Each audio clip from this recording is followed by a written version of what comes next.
worked with Yamaha on building helmets that actually could utilize these kinds of same sounds so that you could augment a motorcyclist's ability to recognize movers behind him, cars behind him or her, so where he is blind, where the rider is blind.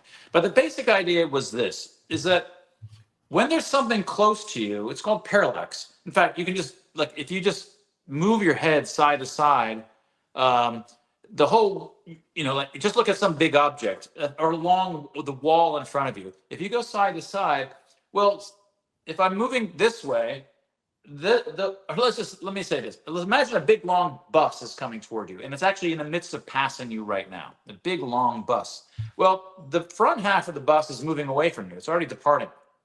And the back half of the bus is actually still approaching. So you have, in terms of the directions of movement of this one object, a bus, part of it's moving transverse to me, right to the side. I could touch it. Part of it's already departing, and part of it's arriving. Single objects in the world, when they're close to you, are actually moving in multiple directions relative to you at the same time. Yeah, the whole thing is moving in one direction in terms of, like, abstractly, but it's movement relative to me. Part of it's moving away from me, part of it's moving toward me, and part of it's transverse. Yet it's one object. So this is called parallax, that you have things, single objects in the world that are shearing in some sense, are having different directions of movement relative to me. And so what it would be nice is, imagine I'm blind. It would be nice if I had a way of, I can't see the fact that there's this bus, part of it coming toward me, part of it moving away, and part of the side. So instead, wouldn't it be nice if I could put a sound over there? And so I'd say, oh yeah, there's a sound over there, and a sound here, and a sound over there. And the nature of those notes, I would know where the thing is. Okay, it's something over there, but what's the thing doing? Well, the sound over there would say, okay, that's something that's moving away, but a different sound on the side would say, that's something moving transverse, and a different sound on the back would say, oh, that's something still approaching. But it would also have to be the case that, and I go through 8 different kind of criteria for it to work, but I'm just going to mention a couple here. It can't just be that I hear 3 different sounds and say, okay, there could be 3 different stuff on my right side doing something. I don't know. I want to know that this is one whole object. It should sound like a single thing, a single entity. So whatever's there, and there, making a sound in my auditory field, different parts of the hat that, let's say, I'm wearing, has to, when played, sound like a whole object. That's a unified thing.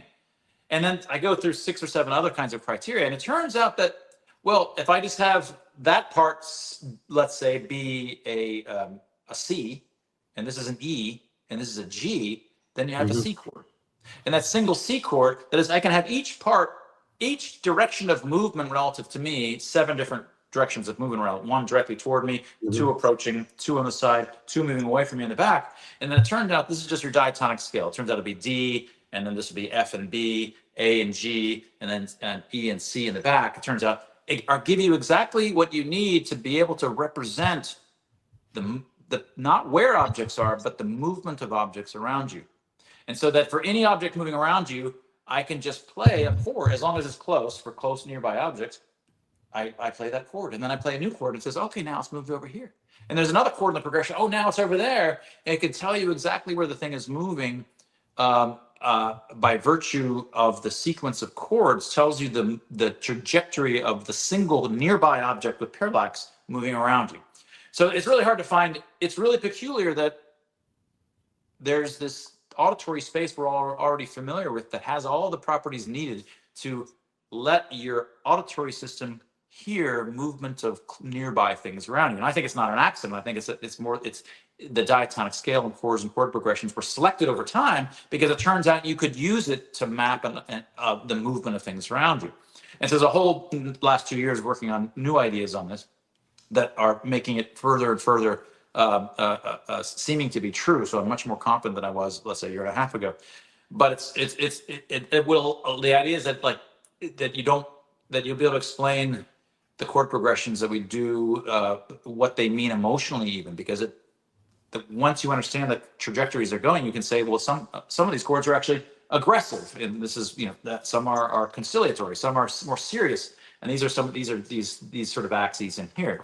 So you can actually sort of put a foundation to why some chords have emotional tinges that they do. It's not arbitrary. It's because the nature of these spaces naturally map to parallax spaces, which naturally just means the movements of nearby things around you. If you like this video, Check out the full interview. Also, don't forget to hit the like button, subscribe, and click the bell icon so you get notified every time a new video is uploaded. Thanks for watching.